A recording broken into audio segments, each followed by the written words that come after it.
Welcome, everyone, to this special edition of the Politically Incorrect Podcast. I'm Jim Williams, your host. We are 3 days out from the final day of casting your ballot in the United States. The elections, of course, is coming up November 3rd. We're very likely not to know on November 4th, 5th, or perhaps even 6th who has won the presidency. We're going to get into that a bit later, but right now we're going to talk about the Middle East and specifically an ArabNews.com YouGov poll of what the Arab world wants to see out of our president, be that a second term of Donald Trump or a first term of Joe Biden. And joining us to talk about this fascinating subject is the managing editor of the Arab News, an outstanding publication. And that, of course, is Faisal Abbas.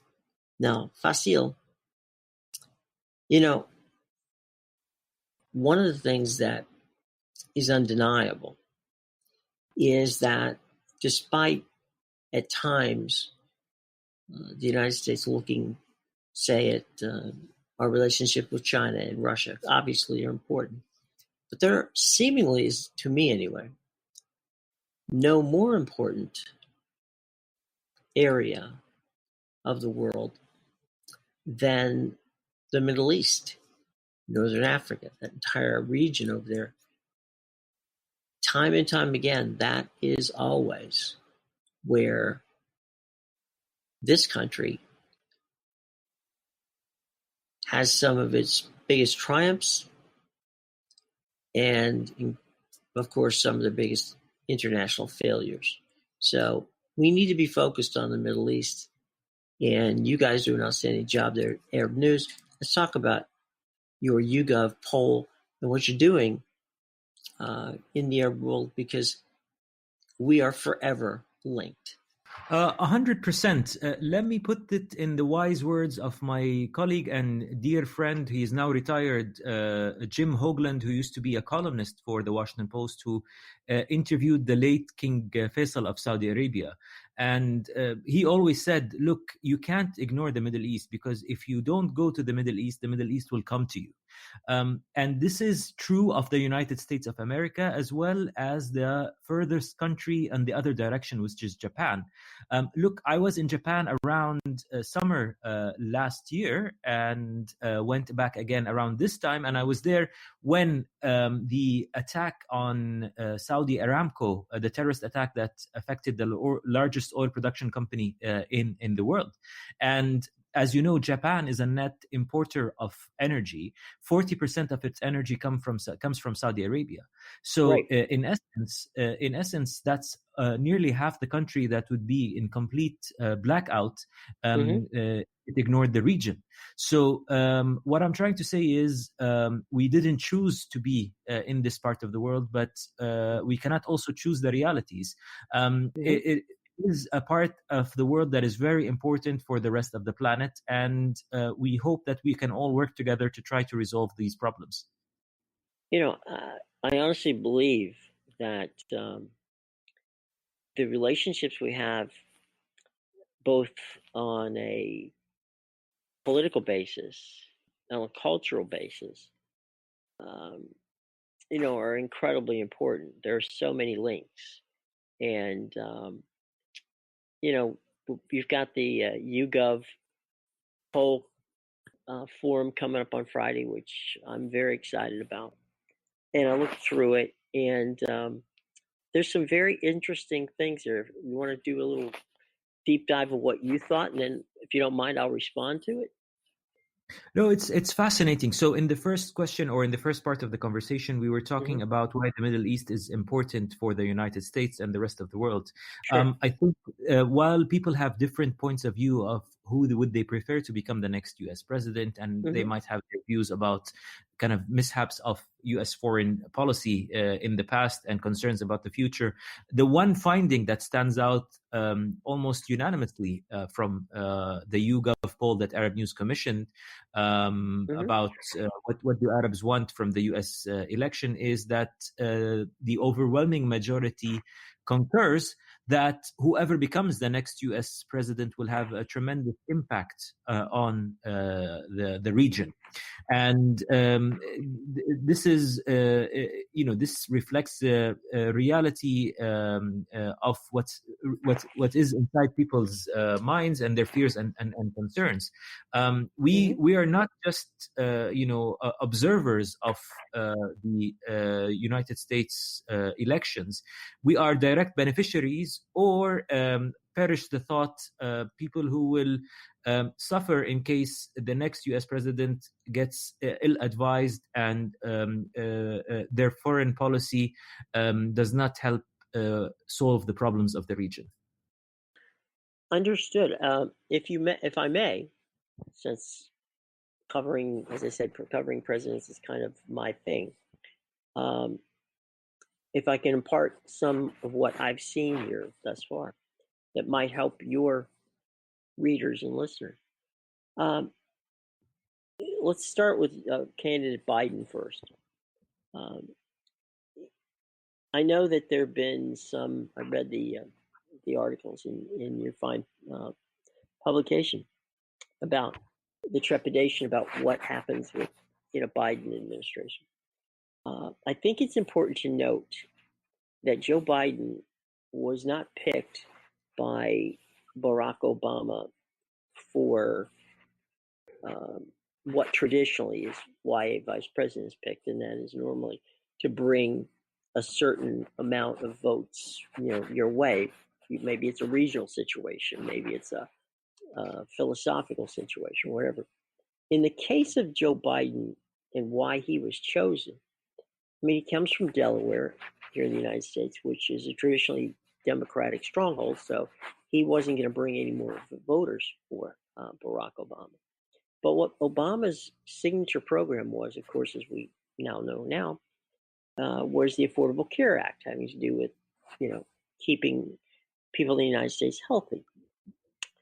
Obama didn't really have a good relationship with Congress. He'd only served one term, and then prior to him becoming president, he needed Joe Biden's 40 years of work within the confines of first the House and then the Senate, actually, the entire time.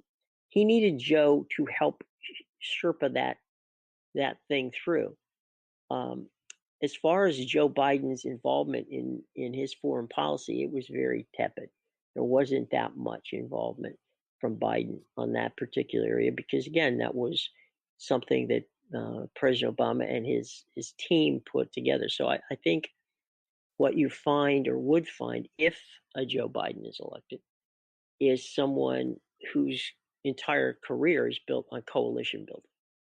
And so I think that is the kind of person you would get.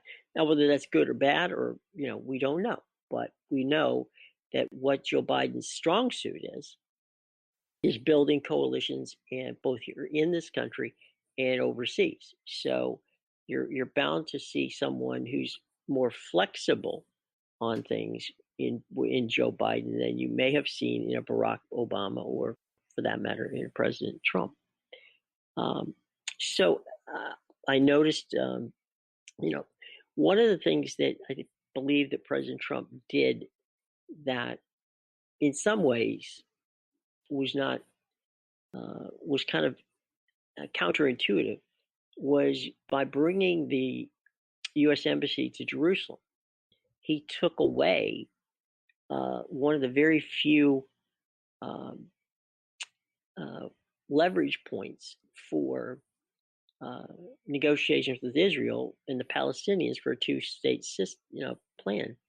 And to be honest, the Palestinians, and that was Donald Trump being transactionary.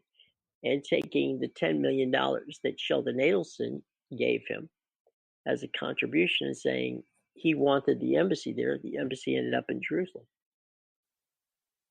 So, excuse me for getting a little drink of water in our conversation here, but I think that both people coming to the region, whether it's Biden or Trump, have pluses and minuses, but I don't think anyone should be, should fear the potential of a Biden presidency.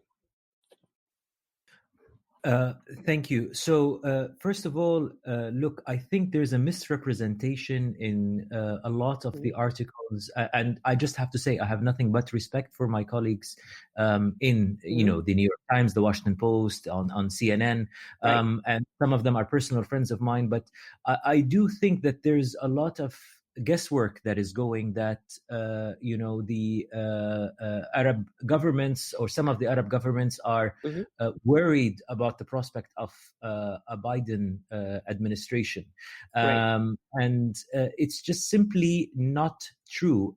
Look, most Arab governments, or at least rational, pragmatic people with political experience, will want to work with whatever U.S. administration there is.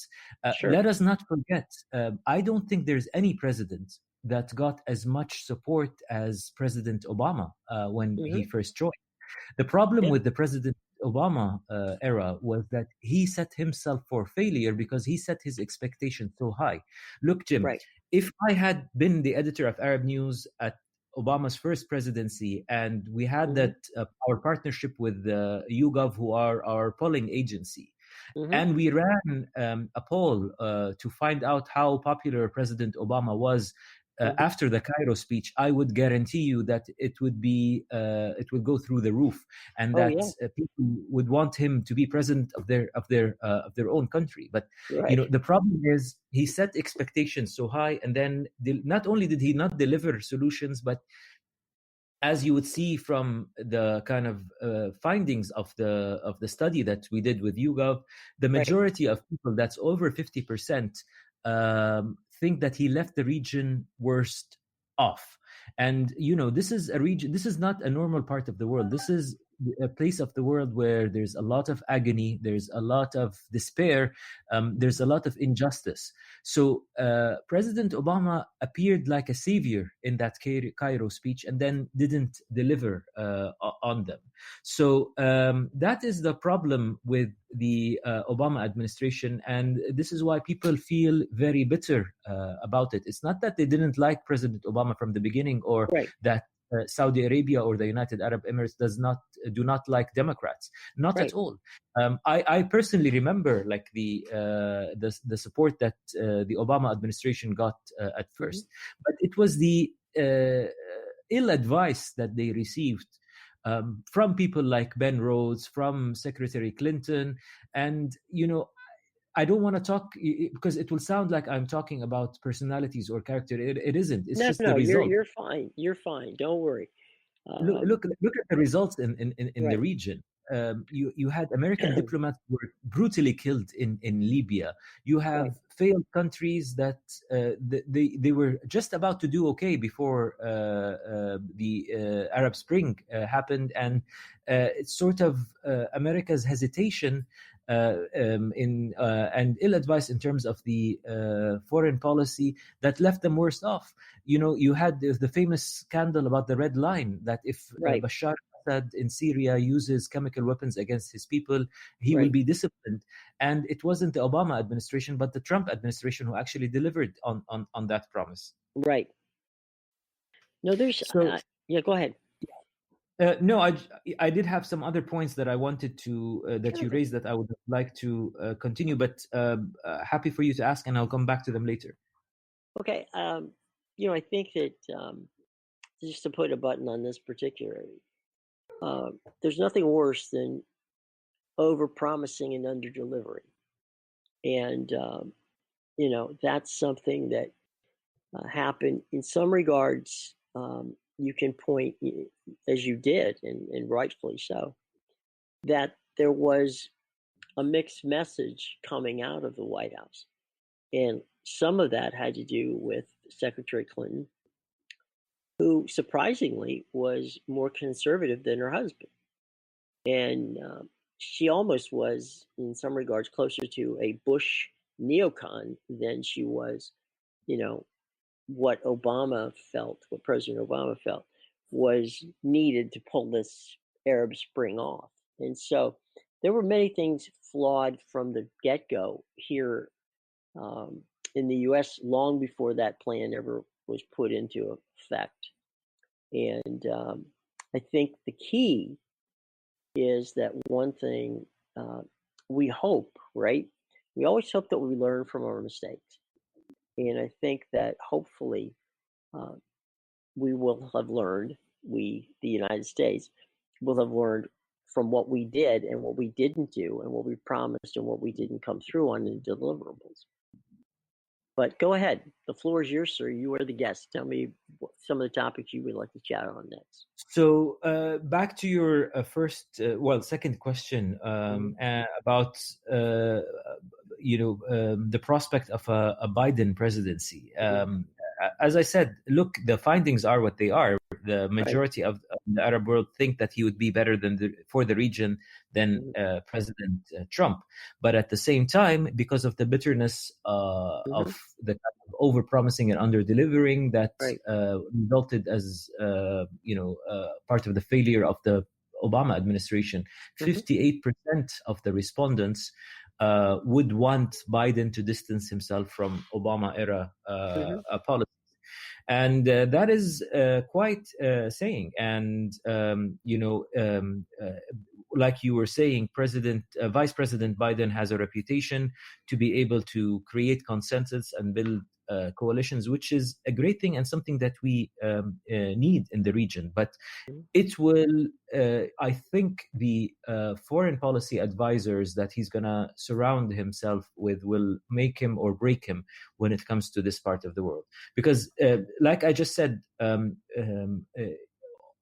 everybody in the Middle East genuinely believes that President Obama had good intentions. It's just that the policies that were pursued and the sort of experimental kind of way that he was dealing with the region, with countries who are known to be malign and evil, quite like Iran, for example, in the region, is quite shocking, really, coming from somebody who is supposed to be surrounded by advisors who are very well experienced and understand that in the Iranian regime case example, this is a murderous regime that is unable to see beyond its own evil ideology, exporting their revolution and creating chaos in neighboring countries. I think one of the problems we have in our government here in the United States, especially when it comes to foreign policy, we don't do enough homework. I think that, as I said when we first started this conversation, that sure, China is important. There isn't any question about that. How we deal with the Soviet Union, yeah, again, important. But nothing is more important than our relationships within the Middle East. And yet and I can't speak for everyone in the United States of America, I can only speak for myself. We seemingly just don't quite spend the time and the effort necessary to get a good read on how best we can work with our partners and some people who aren't our partners in the Middle East. Look, there has been cases where America acted rationally in a much heroic, actually, way. Remember, let us not forget the American leadership role in liberating Kuwait, for example. Sure. So it's not, every country gets it right and sometimes gets it wrong in terms of its foreign policy. But in the wise words of Stan Lee, with great powers comes great responsibility. That's right. Yeah. Yeah, we're talking about the number one superpower in the world.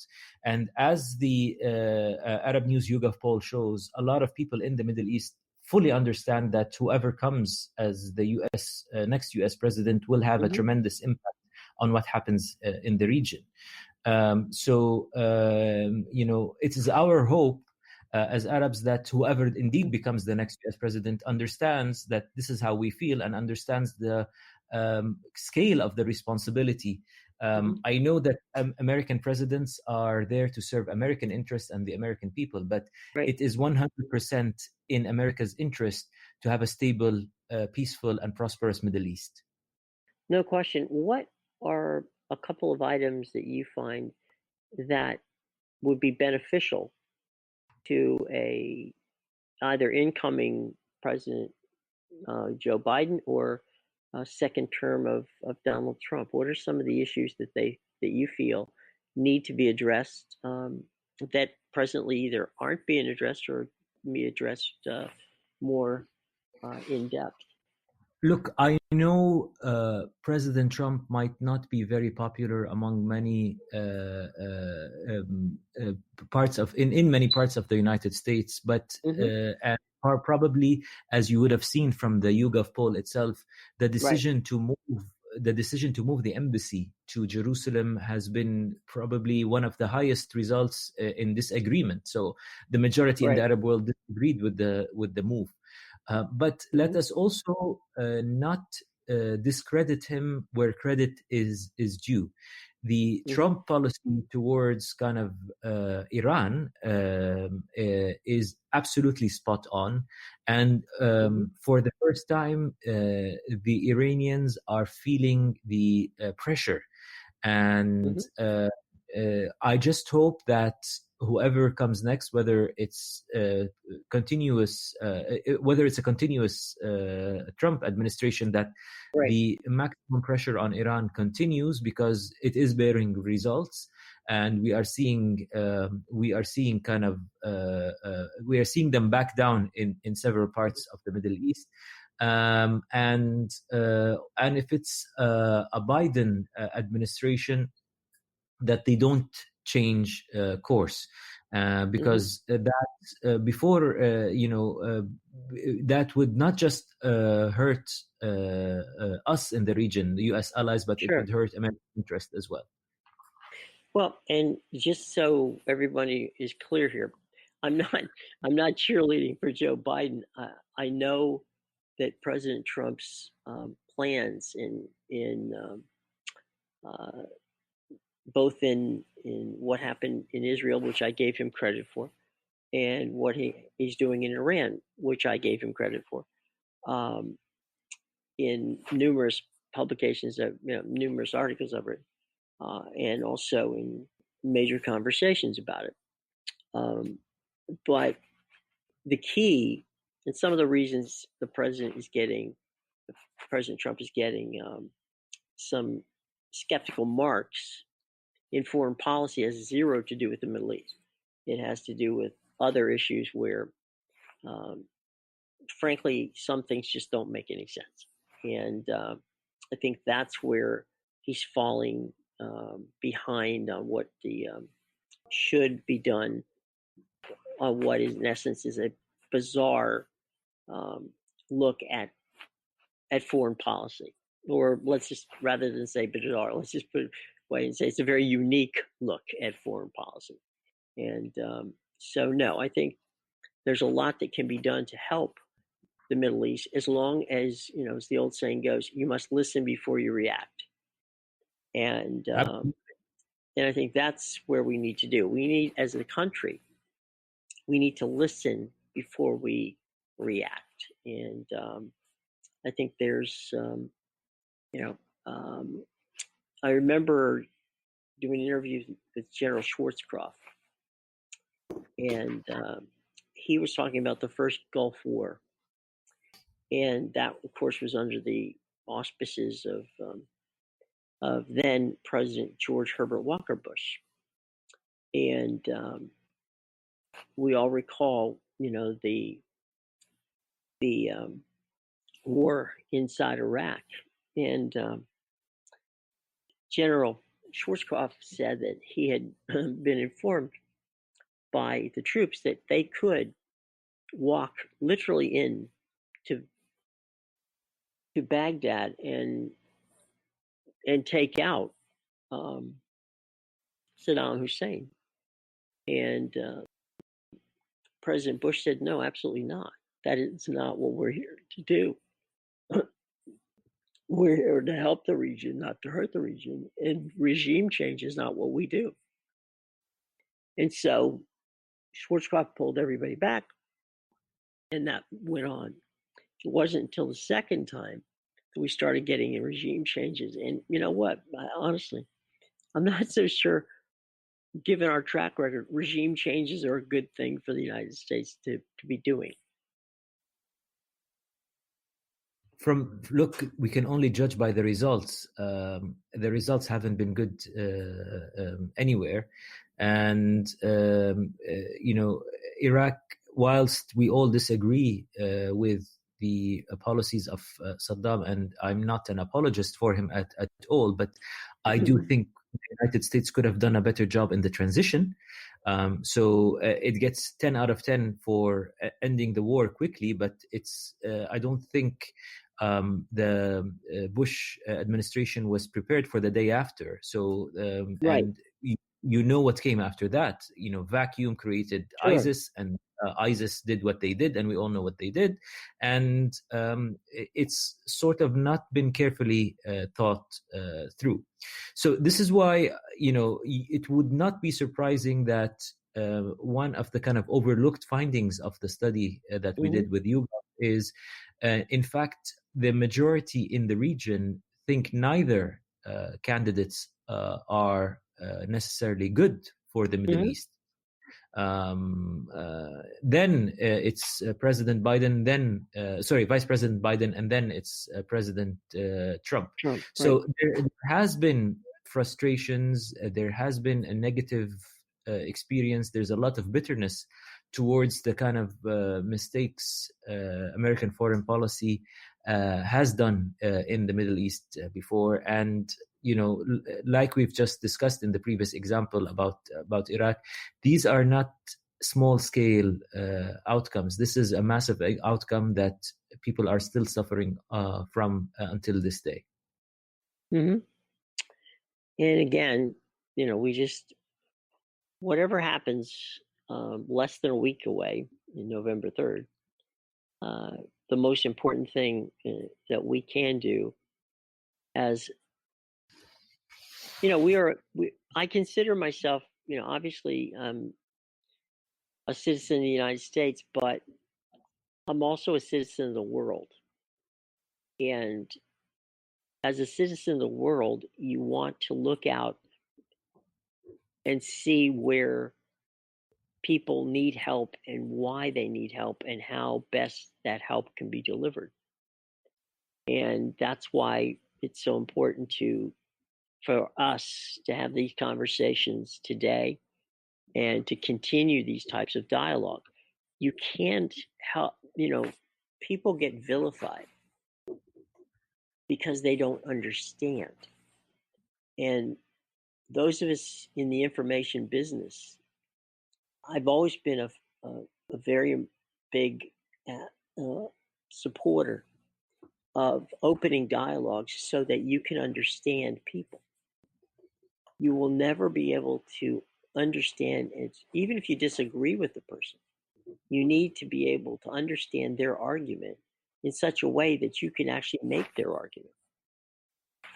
And that may be the political wonk in me, I don't know. But I do believe that for us, we all live in the same world, okay? We just, to make it a better place for all of us, we need that dialogue. If you stop dialogue, there's no way you can get a good result.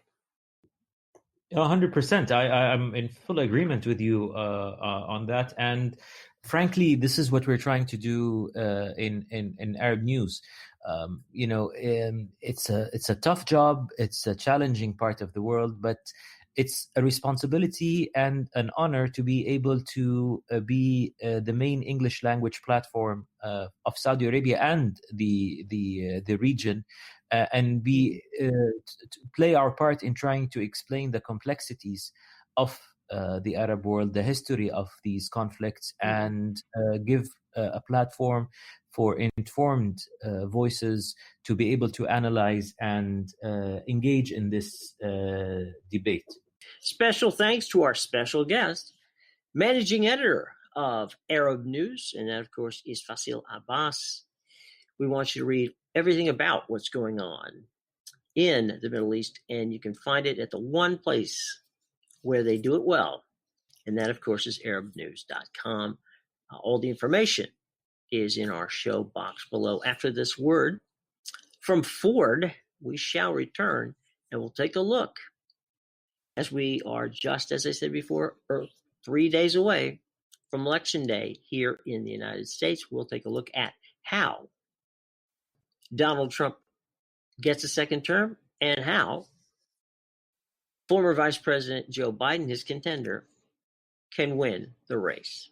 All that right after this from Ford and the 2021 Bronco. This country has a strange relationship with the wild. As much as we talk about it, and paint paintings of it, and sing songs about how we're destined to be it, we seem to spend every waking hour in places that keep us away from it. So to get back to the wild, we need something built for it. Something that acts like it's been out here before. Because it has. Introducing the return of a legend. The all-new Bronco 2-door, the first ever Bronco 4-door, and the adventure-ready Bronco Sport. Built to get you to all those places you normally only see in nature documentaries. Built for capability, for adventure, for enjoying the open air, on the open road, in the parts of the world without posted speed limits. Because if something is going to be called a Bronco, it better be able to live up to that name. Meet the future of off-roading. The all-new Bronco family.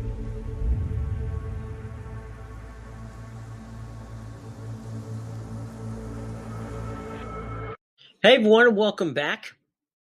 We have a lot to look forward to over the next week, actually. I don't expect, nor do many people, frankly, that we will know who won this race between incumbent President Donald Trump and his challenger, former Vice President Joe Biden. We unlikely will know what happened on Wednesday, the 4th of November. It may take a week. It may take 10 days. Let's begin with the fact that that's not necessarily a bad thing. We have, in the age of COVID, an inordinate amount of mail-in ballots and early voting. And that's all very important. We have banked over 85 million votes, and by the end of the weekend, that could be closer to almost 100 million votes. Okay? So right now, two things we know. One, we will shatter the total of people who voted in 2016. And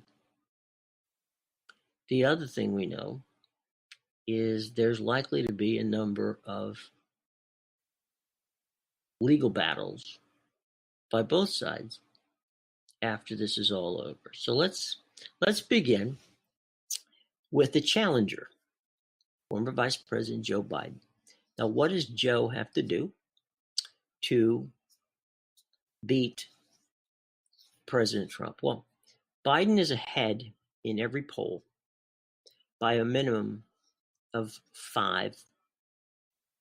That, according to Real Clear Politics, which does an average of all the polls. Now, we always watch Real Clear Politics because they do give a very good sampling of all that. So let's take the track of Biden. Biden can win the electoral majority, which of course is 270, by simply carrying 3 states.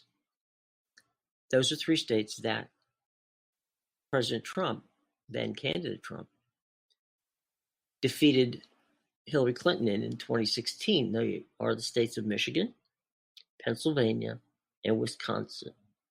If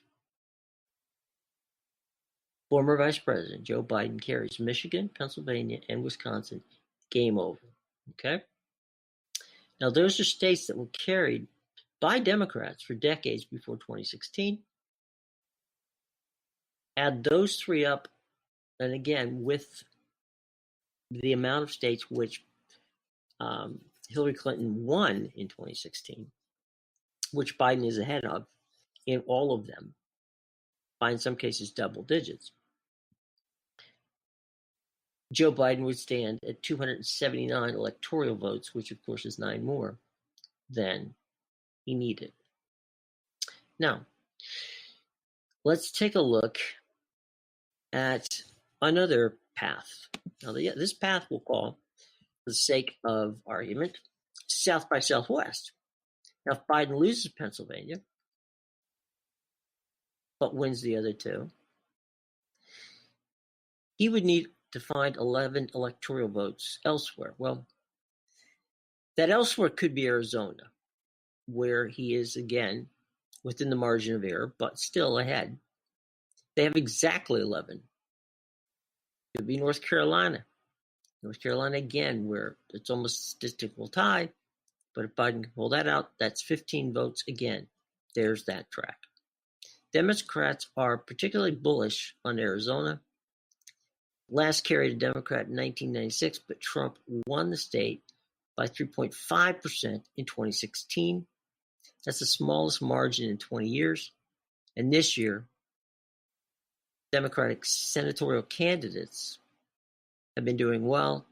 Let's speak specifically of former astronaut Mark Kelly, who is running at this point 12 points ahead of his competition, Martha McSally, in Arizona. It's one of those bizarre situations, folks, where Arizona and Mark Kelly may pull Biden to victory in Arizona. The other thing, demographically, we should note about Arizona is that Arizona has been getting closer and closer to becoming a purple and blue state, largely because so many people from California have migrated to Arizona, changing in many ways the demographics.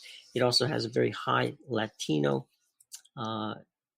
vote, and those are 2 very good indicators for the vice president in the state of Arizona.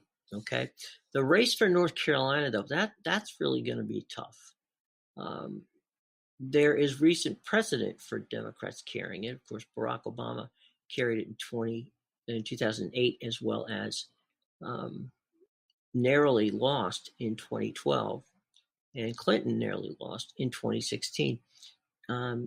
What we need to watch for specifically in the state of North Carolina would be the vote counts in the Charlotte area, in the Raleigh-Durham, which is called the Research Triangle area of North Carolina, Greensboro area. Those 3 areas will run up huge numbers, likely, for the Democrats. It's whether in the rural counties they can make up that divide. The rest is extra. Many have said that he has a very good opportunity to pick up Texas and potentially Georgia, or I should say Georgia. Be amazing if he picked up those 2, but I doubt that's going to happen. Those are kind of mirages at the moment. If either Texas or Georgia falls to Biden, well, then it's game, set, and match, and the race is over. We know about Florida here. Now, Florida is trending. The early vote began to favor the Democrats. The Republicans made up a great deal. This is a state that hasn't been carried by more than a point in the last 5 cycles of president. So it's going to be close. And as the Democrats and Republicans are very, very close in the vote totals, which we now have, it will, in some regards, come down to 2 things. One, the get out to vote effort on Tuesday. Secondly, which, by the way, normally favors Republicans. Secondly, there has been banked 2 million plus votes that are votes from independents. So we don't know where that swing goes. We're looking at the Latino vote, specifically in South Florida. There's where the Cuban vote is very strongly in the Republican camp. There's a Central American vote, which is concerned about the possibility of Biden being more of a more liberal, I should say, than president, more progressive, and potentially they get a little freaked out about the potential of having some socialism of sorts, which is a red herring. Joe Biden is not a socialist, but it'll be interesting how that goes. The Puerto Rican vote and the Caribbean vote and the Central America vote along the I-4 corridor, which for those of you who don't live in the state of Florida, that's the Tampa-St. Petersburg area, going all the way across the state to Daytona, Orlando in the middle. Those situations we'll have to see. I mean, we will actually probably know, since Florida is allowed to count votes, as is North Carolina, we'll probably know early on where the trends are going. But if history is, is any indicator, and it's been for years in Florida, this might be as close a race as it was in 2000 when Gore v. Bush was decided by less than 1,000 votes. It could go that way. We certainly will wait and see. Now, as for President Trump, his path, because he's going to lose the popular vote by likely 3 to 4 million, really is resting on Florida. There is absolutely no way that President Trump can reach his 270 mark without carrying Florida. Okay? If he loses Florida, it's over. All right? So that's why he is really, really pushing in Florida. Now, his stop Thursday was Hillsborough County. Now, Hillsborough County, the county I grew up in, it's Tampa, and it has been traditionally, very strongly, a Democratic stronghold. Now, Clinton beat President Trump by 41,000 votes in Hillsborough County in 2016. Pinellas County, which is the most populous county in the state, has voted Democratic in 2012. They supported then President Obama and Joe Biden as vice president. But the Republicans narrowly won that race in St. Petersburg, which is Pinellas County, Clearwater, and the beaches, by just about 4,000 votes. So we'll have to take a look and see how that goes. Watch Hillsborough County, watch Pinellas County, watch Orange County, which is Orlando. Those are the key I-4 corridor places to look. Even if Trump nets Florida and holds the battleground states he won in the South and Southwest, he's still going to be short that 270 in the electoral vote. That's why so much is being pushed on Pennsylvania, because if he can win in the state of Florida, that absolutely means he has got to win in the state of Arizona, where he's behind right now, in the state of North Carolina, where it's a toss-up, and in Pennsylvania, where Joe Biden grew up and is often considered, as the joke says, the third senator from the state of Pennsylvania. He won Pennsylvania by less than 30,000 votes in 2016 in the Philadelphia area, which is considered the key. The Democrats are doing incredibly well there. It'll be interesting to find out. Trump's argument to Pennsylvanians is that Biden will be getting rid of fossil fuels, which, by the way, he didn't say.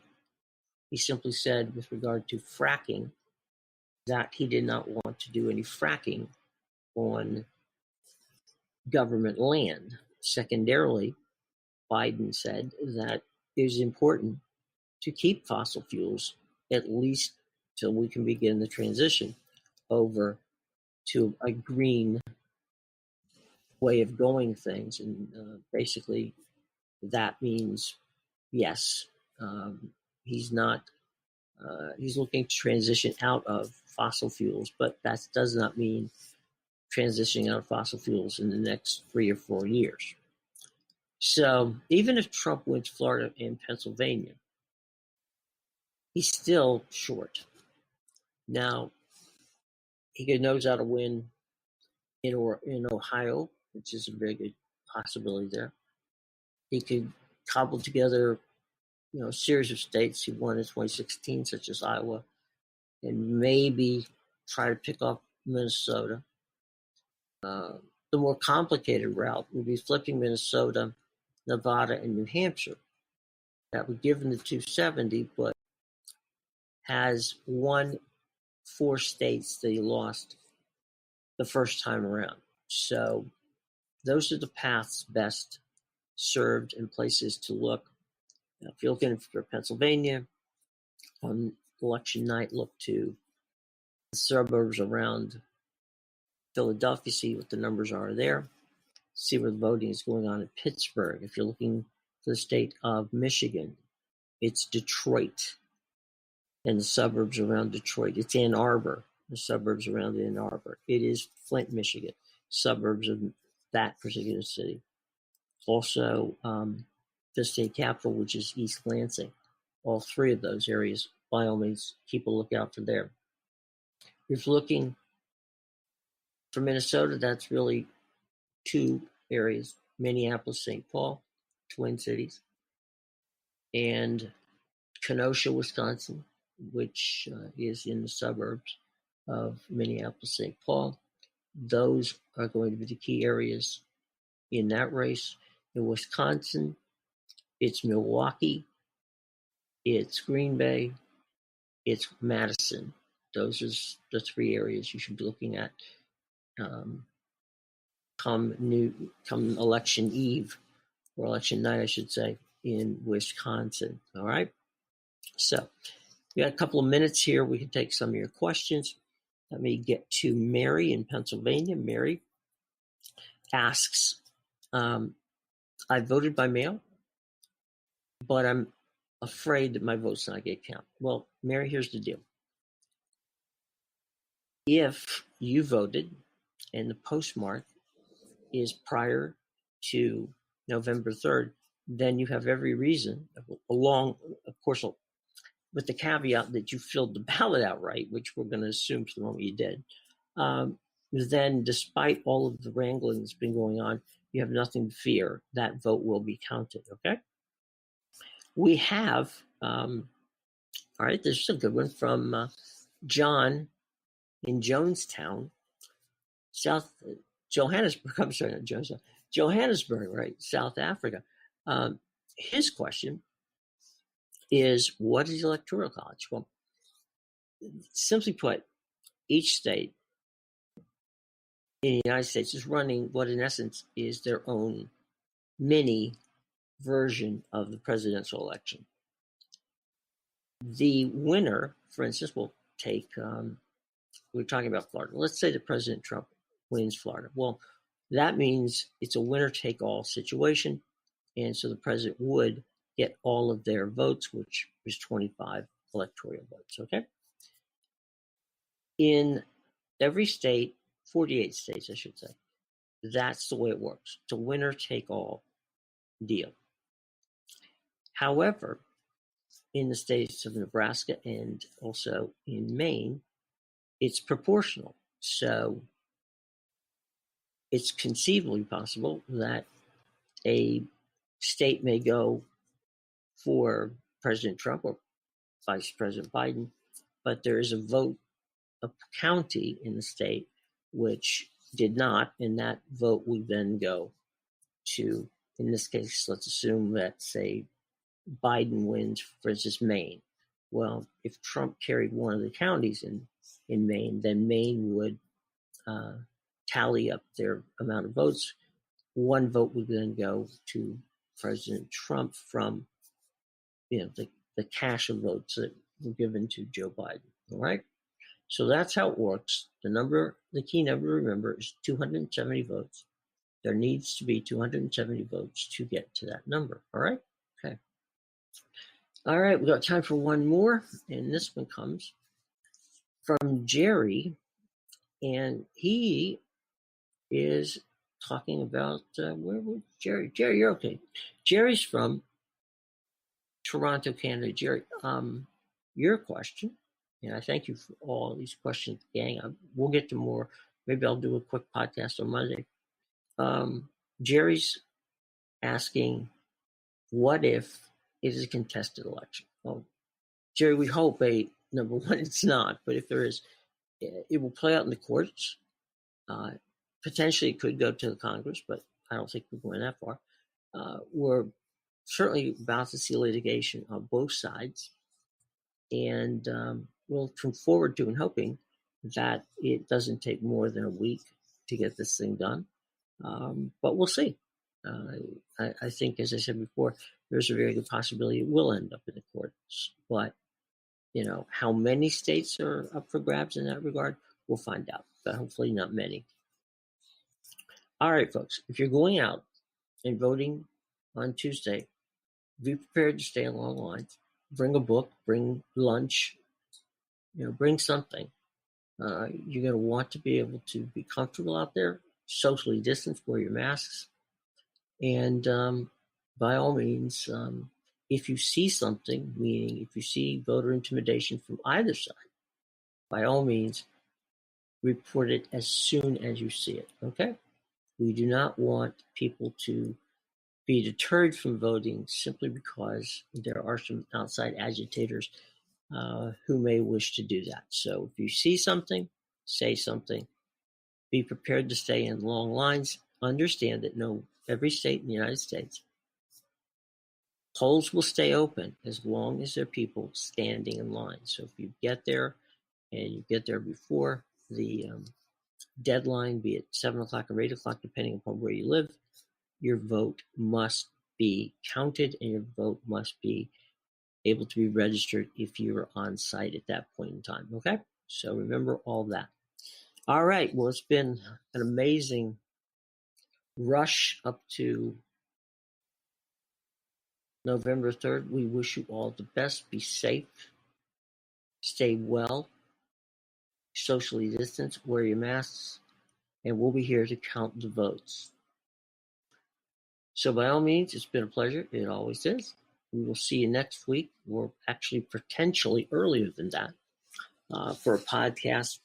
Next week, we'll talk about, do a postmortem on what has happened thus far, and likely be talking about any slowing down and counting of votes, any improprieties, all that coming next week. We're going to at least have some live updates and live coverage of the event, of course, starting at 5 o'clock on this coming Tuesday night. So have one last enjoyable weekend. If early voting is going on in your state, by all means, take advantage of it and get some rest, relax, because it's going to be a long, say, week and a half as we get ready for the counting of votes of campaign 2020. I'm Jim Williams for the entire team here at the Politically Incorrect Podcast. I wish you all safe and happy, and most of all, healthy Halloween weekend. Take care, folks. Bye-bye.